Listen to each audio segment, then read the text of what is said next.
नमस्ते।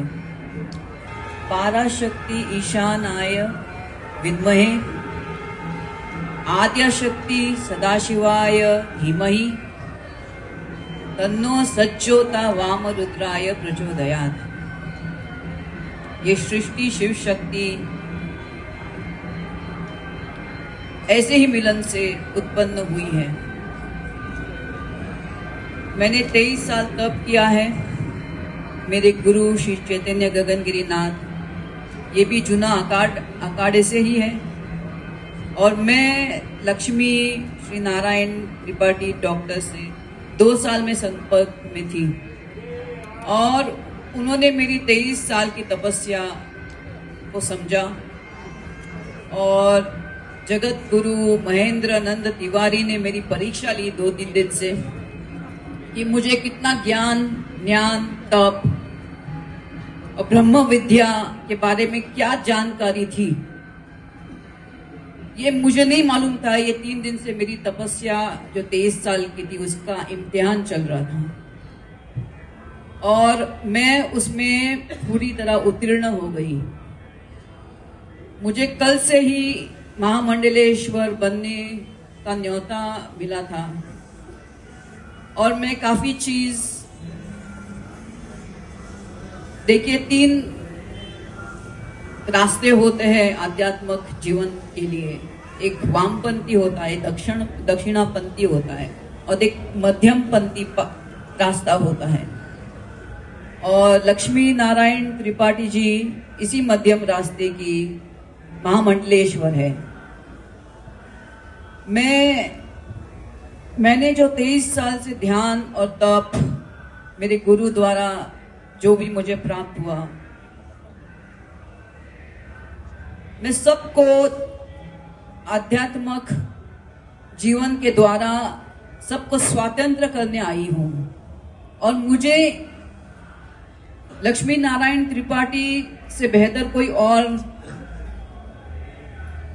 संस्था मिली ही नहीं, सोच ही नहीं सकती थी। मैं सांसारिक जीवन में रहते हुए भी मैं चाहती थी स्वतंत्र से मैं अपना जीवन जीऊं।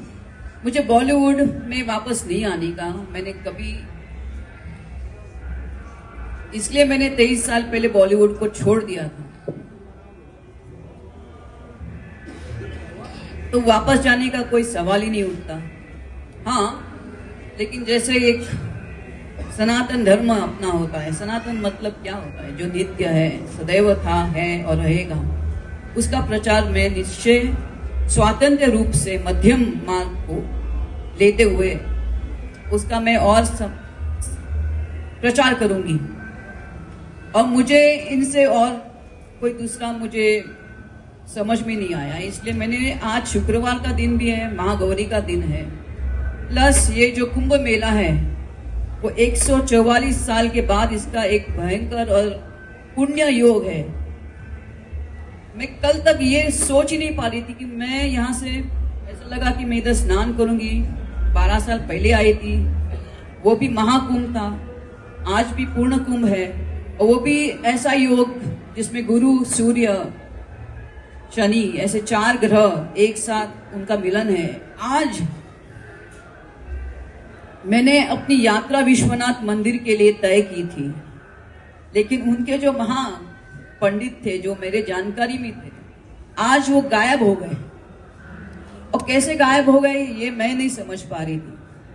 और सुबह सुबह जैसे एक ब्रह्मा विष्णु महेश मेरे सामने आ गए।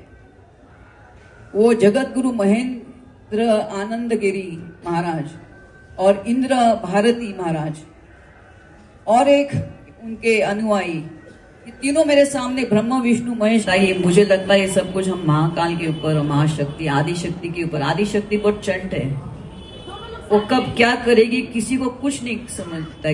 कल मैं ना बोल रही थी महामंडलेश्वर के लिए, मैंने कहा नहीं, मुझे किसी चीज के लिए बनना नहीं है। आज उसने मेरी बुद्धि को ही घुमा दिया, कंप्लीटली 360 डिग्रीज हो गया। अब मैं क्या करूं? Best thing is to leave to God. हम लोग कम सोचते हैं, बहुत कम भगवान को भी बहुत कम समझते हैं। उन्होंने कुछ और ही प्लान्स किया होता है आपके लिए। कसम से भगवान आपके लिए बेस्ट सोचते हैं।